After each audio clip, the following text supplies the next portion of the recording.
I'm Cam. I'm Morgan. I'm Nicole. And we're Team 3! Flames roar across the runway of the Barnes Air National Guard Base in Westfield, Massachusetts, as firefighters do their best to keep the inferno under control. This is just a drill.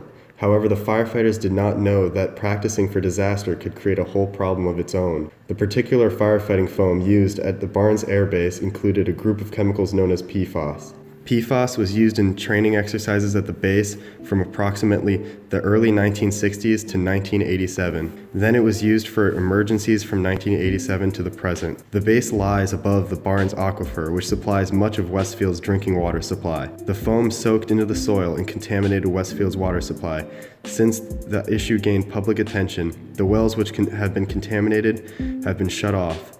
Shutting off the wells does not fix the problem, however, since PFAS bioaccumulates and is in the blood of anyone who has drunk the water of Westfield in the past 30 years. So at Toxics Action Center, we believe that everyone has a right to clean air and clean water, that our government should respond to our democratic participation, and that we should have sustainable communities. So right now what we do is we work with communities that are facing contamination for a variety of issues. PFAS and water contamination is just one of many, and give them the tools they need to advocate for themselves and to win.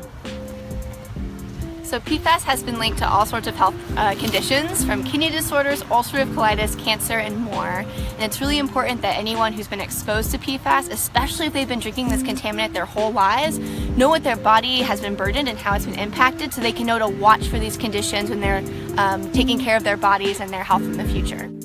Our job was to canvass a neighborhood door to door to get signatures for a petition that would provide blood testing to anyone who wants to know how much their body has been exposed to this PFAS chemical while the wells were operating for more than 30 years. Everyone in Westfield has a right to know how much they and their families have been impacted.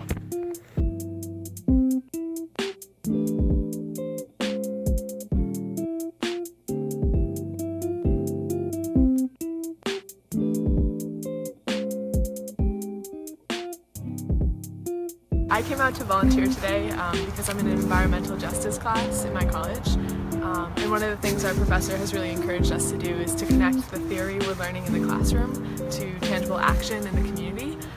So I heard about Toxics Action Center, and I really wanted to get involved in the work they're doing in this community.